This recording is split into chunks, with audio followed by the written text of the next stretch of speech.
ہندوستان کے ہندوؤں کو عبرتناک شکست دینے والے 5 عظیم مسلمان بادشاہ جنہوں نے ان سرکش ہندوؤں کو شکست دیتے ہوئے ہندوؤں کی طاقت کو کچل ڈالا تھا۔ نمبر 5، سلطان شہاب الدین غوری۔ سلطان شہاب الدین غوری کا شمار ان عظیم مسلمان بادشاہوں میں کیا جاتا ہے جنہوں نے اسلام کے قیام کے لیے ہندوؤں کو پے در پے شکستیں دی تھیں۔ 1192 عیسوی کو سلطان شہاب الدین غوری کو خبر ملی کہ ہندو راجہ پرتھوی راج چوہان نے ان تمام علاقوں پر قبضہ کر لیا ہے جن علاقوں کو سلطان محمود غزنوی نے فتح کیا تھا، اور اس کے ساتھ ساتھ پرتھوی راج چوہان مسلم رایا پر بھی ظلم و جبر کرتا ہے۔ پرتھوی راج چوہان کو سبق سکھانے کے لیے شہاب الدین غوری نے ترائن کے میدان کا رخ کیا۔ ترائن کی پہلی جنگ میں اگرچہ سلطان شہاب الدین غوری اور ان کے جانثار ساتھیوں نے تابڑتوڑ حملے کیے، لیکن ترائن کی اس پہلی جنگ میں شہاب الدین غوری کو شکست ہو گئی۔ شہاب الدین غوری کو اس شکست کا بڑا دکھ تھا، لہٰذا شہاب الدین غوری نے ٹھیک 1 سال کے بعد 588 ہجری بمطابق 1193 عیسوی کو شہاب الدین غوری 1,20,000 کے لشکر کے ساتھ ترائن کے میدان میں پہنچے۔ شہاب الدین غوری کے خلاف پرتھوی راج کے لشکر کی تعداد تقریباً 3 لاکھ تھی۔ پرتھوی راج کو اپنی گزشتہ فتح کا بڑا غرور تھا۔ جنگ شروع ہوئی جو شام تک جاری رہی۔ شہاب الدین غوری نے اس جنگ میں اپنے لشکر کو 5 حصوں میں تقسیم کیا تھا۔ شہاب الدین غوری کے پے در پے حملوں سے پرتھوی راج کی فوج کے قدم اکھڑ گئے۔ عصر کے قریب جب شہاب الدین غوری نے آخری حملہ کیا تو پرتھوی راج کی فوج کے قدم اکھڑ گئے۔ پرتھوی راج کی فوج کا سالار کھانڈے رائے مارا گیا۔ خود پرتھوی راج چوہان جان بچاتے ہوئے میدان سے بھاگ نکلا، لیکن مسلمان سپاہیوں نے قلعہ سرستی کے قریب پرتھوی راج کو پکڑ کر اسے قتل کر ڈالا۔ اس کے بعد وادی گنگا اور شمالی ہند کی فتوحات کا راستہ مسلمانوں کے لیے کھل گیا۔ نمبر 4، سلطان ابراہیم غزنوی۔ سلطان ابراہیم غزنوی کا شمار عالم اسلام کے عظیم ترین حکمرانوں میں کیا جاتا ہے۔ آپ کے دادا کا نام سلطان محمود غزنوی تھا۔ ابراہیم غزنوی نے اپنے دور حکومت میں آنے کے بعد آگرہ پر حملہ کیا۔ اس وقت آگرہ پر ایک ہندو راجہ جے پال کی حکومت تھی جو کہ راجپوت تھا۔ آگرہ ایک مضبوط قلعے کے اندر موجود تھا جو بڑے پتھروں اور مضبوط لوہے کی مدد سے تعمیر کیا گیا تھا۔ ابراہیم غزنوی نے آگرہ کی فتح کے لیے اپنے بیٹے سیف الدولہ کو لشکر دے کر روانہ کیا۔ موسم بہار میں سیف اپنے لشکر کے ساتھ آگرہ جا پہنچا۔ ایک خون ریز جنگ لڑی گئی جس کے بعد ابراہیم غزنوی کو ہندو راجہ کے خلاف فتح حاصل ہوئی اور یہ علاقہ مسلمانوں کے قبضے میں آ گیا۔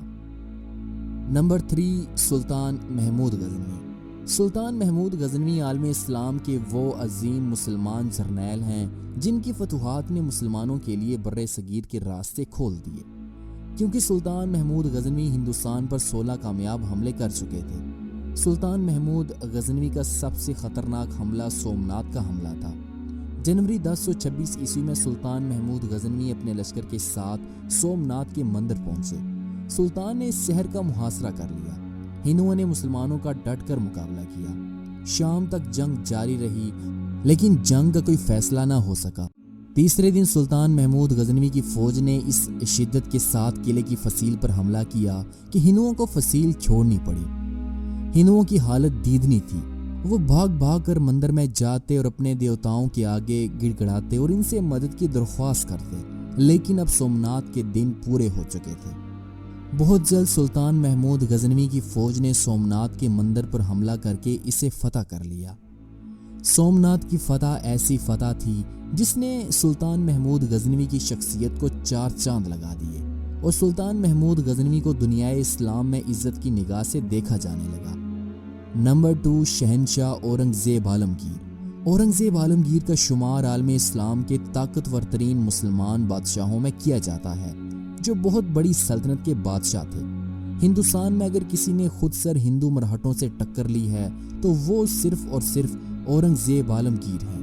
اورنگزیب عالمگیر کے تخت نشین ہونے کے بعد مرہٹوں نے قتل و غارت گیری شروع کر دی۔ اس وقت مرہٹوں کا حکمران شیواجی تھا جس نے ہر طرف تباہی اور بربادی پھیلا دی تھی۔ اورنگزیب عالمگیر نے مرہٹوں کے خلاف کئی ایک لشکر روانہ کیے، لیکن تقریباً ان تمام لشکریوں کو مرہٹوں کے ہاتھوں شکست کا سامنا کرنا پڑا۔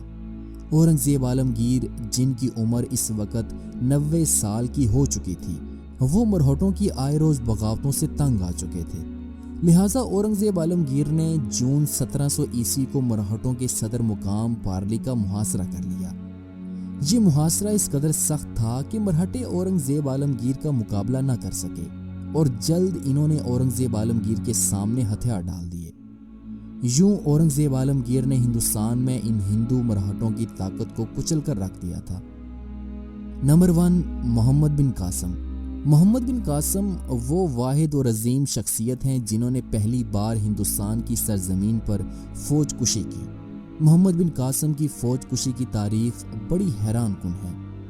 حیران کن اس لیے ہے کہ ایک مسلمان جہاز جو کہ سرندیپ یعنی کہ سری لنکا کے بادشاہ نے خلیفہ وقت ولید بن عبد الملک مروان کو تحائف کے ساتھ روانہ کیا تھا، اس میں چند مسلمان خواتین بھی شامل تھیں، جنہیں راستے میں چند ہندو بحری ڈاکوؤں نے پکڑ کر قیدی بنا لیا تھا۔ اس وقت سندھ میں ایک ہندو راجہ داہر کی حکومت تھی۔ راجہ داہر کو سبق سکھانے کے لیے پہلے 2 لشکر روانہ کیے جا چکے تھے، لیکن ان دونوں لشکریوں کو فتح حاصل نہ ہو سکی اور دونوں سالار شہید ہو گئے تھے۔ اس کے بعد 92 ہجری مطابق 711 عیسوی میں محمد بن قاسم اپنی مختصر فوج کے ساتھ دیبل جا پہنچے۔ دیبل پہنچنے کے بعد محمد بن قاسم نے سب سے پہلے جمعے کی نماز پڑھی۔ اس کے بعد دیبل شہر کا محاصرہ شروع ہوا۔ طویل محاصرے کے بعد آخرکار یہ شہر مسلمانوں کے قبضے میں آ گیا۔ دیبل کی فتح کے بعد یکم رمضان المبارک 93 ہجری کو محمد بن قاسم اور راجہ داہر کی فوجوں کے درمیان خون ریز جنگ کا آغاز ہوا۔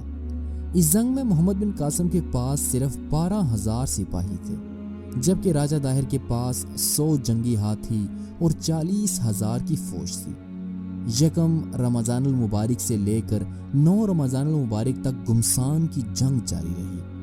10 رمضان المبارک کو آخری اور فیصلہ کن جنگ لڑی گئی، جس کے نتیجے میں راجہ داہر کو عبرت ناک شکست اٹھانی پڑی، اور اسی جنگ کے دوران راجہ داہر کی مسلمان مجاہد کے ہاتھوں موت واقع ہو گئی، جس کے بعد فتح مسلمانوں کو نصیب ہوئی اور ہندوستان میں اسلام پھیل گیا۔